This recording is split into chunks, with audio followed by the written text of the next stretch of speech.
Right now, somewhere in a kitchen renovated within the last decade, a base cabinet beneath a sink is silently swelling.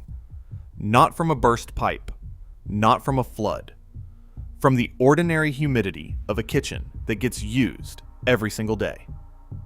The particle board box is absorbing moisture through its unfinished interior surfaces, expanding along its thickness, losing its fastener grip, and beginning the structural collapse that will eventually pull the hinge plates from the substrate, rack the door frames, and render the entire unit irreplaceable without a full cabinet removal.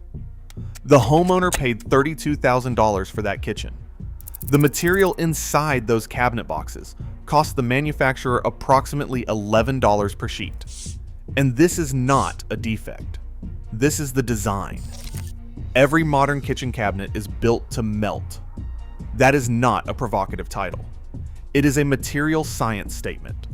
And every specification decision, every cost calculation, and every industry standard that produced it will be on the table before this ends. Here's what those cabinets are actually made of. And here is how an industry convinced an entire market to pay solid wood prices for compressed sawdust. Particle board is manufactured from wood waste. Chips, shavings, sawmill residue, and in some grades, recycled wood fiber from demolished structures and used furniture. These materials are dried, blended with urea formaldehyde resin, pressed under heat and pressure into panels, and cut to cabinet component dimensions. The resulting material has compressive strength adequate for static load bearing under dry conditions. It has essentially no resistance to moisture. When particle board absorbs water, the resin bond between wood particles weakens. The panel swells along its thickness dimension, typically between 15 and 25% of original thickness under sustained moisture exposure. When the moisture source is removed, the panel does not return to its original dimensions. The swelling is permanent. The structural integrity of the fastener connections, the screw threads, the dowel joints, and the confirmate fasteners holding cabinet boxes together depend on the density of the material around them. Swollen, degraded particle board holds fasteners at a fraction of the torque value of the original specification. The cabinet begins to rack. Doors go out of alignment. Hinges pull from the substrate. The box fails. A kitchen is a moisture environment by definition. Steam from boiling water. Condensation from refrigeration equipment. Splashing at the sink. Humidity fluctuations between cooking and non-cooking periods. The base cabinet beneath a sink is exposed to intermittent water contact from plumbing connections, drain sweating, and cleaning activities. The cabinet adjacent to the dishwasher receives steam discharge during every drying cycle. The material specified for kitchen cabinetry in the vast majority of American production is the material with the least moisture resistance in the engineered wood product category. That specification is not an oversight. It is a cost decision. Medium density fiberboard, or MDF, is a step above particle board in density and surface smoothness. It accepts paint and veneer finishes with better uniformity than particle board and holds fasteners marginally better in dry conditions. Its moisture resistance is equally poor. MDF swells aggressively when wet, degrades at edges and faces under repeated moisture exposure, and fails by the same mechanism as particle board in a kitchen environment without adequate sealing at every cut edge and exposed surface. The cabinet industry uses MDF extensively for door faces and drawer fronts where surface appearance drives purchasing decisions, while using particle board for box construction where the material is hidden behind face frames and interior finishes. A consumer examining cabinets in a showroom sees painted door faces. The box construction behind the face frame is hidden and not visible. The material specification is not disclosed on the product label or in the standard sales presentation. If a consumer asks specifically about box material, they are given information about the door construction. Redirecting the inquiry to the visible component is standard industry practice. The inquiry is answered. The question is not. Plywood cabinet box construction exists as a product category, and it performs categorically differently under kitchen conditions. Baltic birch and furniture-grade hardwood plywood panels use cross-laminated veneer construction with exterior-rated adhesive systems that resist moisture without permanent dimensional change. Plywood holds fasteners with significantly greater retention force than particle board at equivalent density. It can get wet, dry out, and remain structurally functional. It does not swell permanently at edges. A plywood cabinet box in a sink-based cabinet that experiences a slow leak under the drain will sustain the moisture event and remain structurally intact. The equivalent particle board box will begin failing within weeks of the same exposure and be unrepairable within months. The material cost difference between a particle board cabinet box and a plywood cabinet box on a standard 10-foot kitchen run is between $300 and $600 at the manufacturer level. On a kitchen renovation priced between $15,000 and $50,000, that difference is operationally invisible to the consumer and financially significant to the manufacturer, producing thousands of units per week. The manufacturer captures that differential on every unit.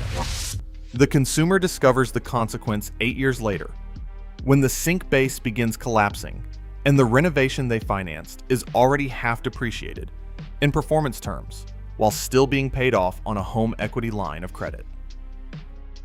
This is the point where the material failure conversation has to become an industry structure conversation. The American kitchen cabinet market generates approximately $19 billion in annual retail revenue. It is dominated by a small number of large manufacturers supplying both the new construction channel through builder relationships and the renovation channel through big box retailers and kitchen design showrooms. The top 5 manufacturers by volume control approximately 60% of the market. Their product lines span multiple price tiers, from entry-level builder-grade stock cabinets to semi-custom and custom lines that are marketed with premium positioning.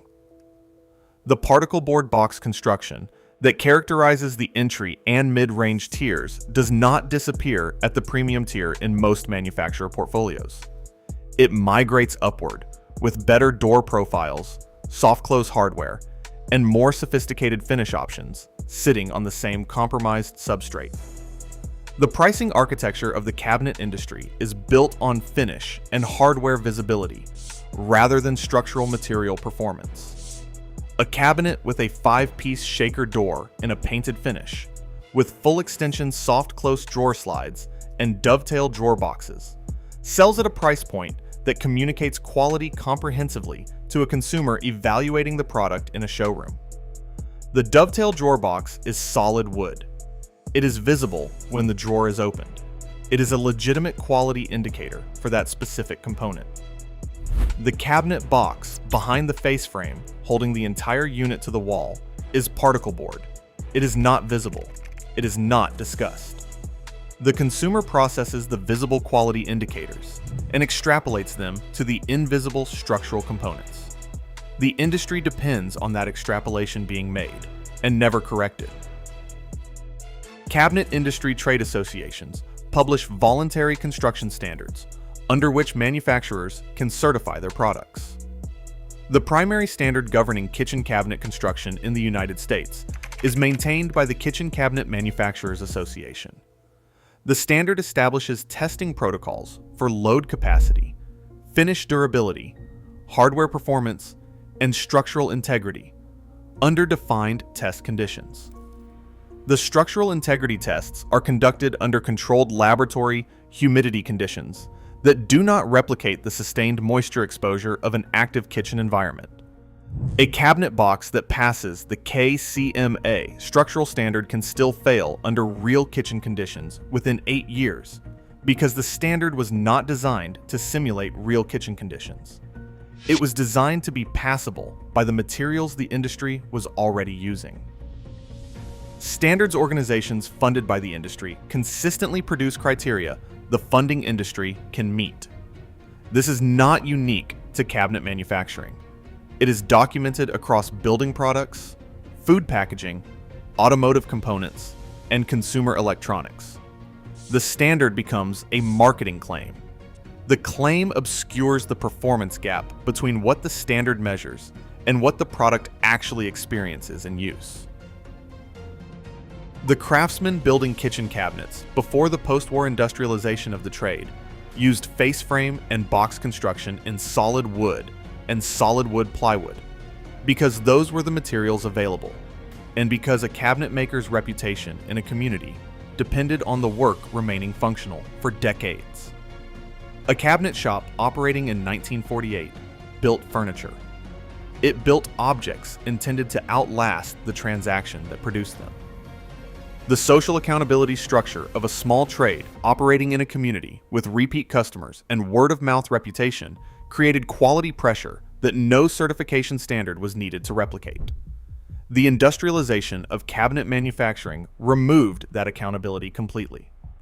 A manufacturer producing 40,000 cabinet units per week in a facility supplying national retail chains has no relationship with the end user of any individual unit.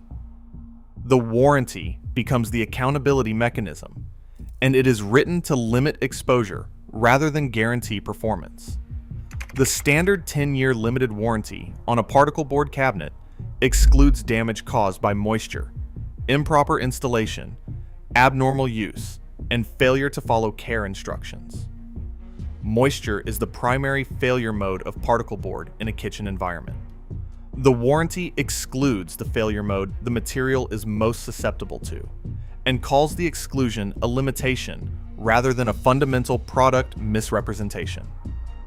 Solid wood cabinet construction remains available in the American market.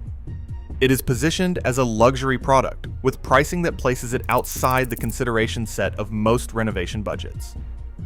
The price premium over particle board construction reflects legitimate material cost differences, longer production times, and the smaller scale of manufacturers working in solid wood. It also reflects a market structure in which the dominant manufacturers have optimized their supply chains, distribution relationships, and retail positioning around particle board construction, creating a cost floor for the category that makes solid wood alternatives appear expensive by comparison, rather than simply honest by material specification. A kitchen cabinet built from solid cherry or white oak in 1965 is still functional today. The joinery has not failed. The boxes have not swollen. The drawer slides, replaced once with modern equivalents, operate correctly. The finish has been refreshed. The structure has not been touched because it does not need touching. That cabinet was not built to a higher standard because the craftsman was more virtuous. It was built from a material that does not dissolve in the environment it was designed for. The cabinet installed last spring in a new construction home with granite countertops, stainless appliances, and a price tag of $480,000 is built from compressed wood waste bonded with formaldehyde resin. It will begin showing moisture stress within 5 years. It will require replacement within 12 to 15 years under normal use. The replacement will cost between $12,000 and $40,000 depending on scope. The replacement will also be particle board because the market does not reward the alternative. The contractor does not specify it. The builder does not pay for it, and the homeowner will not discover the need for it until the warranty has expired. The builder has closed out the subdivision, and the cabinet manufacturer has already printed next year's product catalog with the same substrate specification and a slightly different door profile. The sawdust is pressed. The resin is cured. The face frame is painted. The showroom lighting makes it look like furniture. It is not furniture. It is a timed failure concealed behind a shaker door. And the clock started the day the kitchen was finished.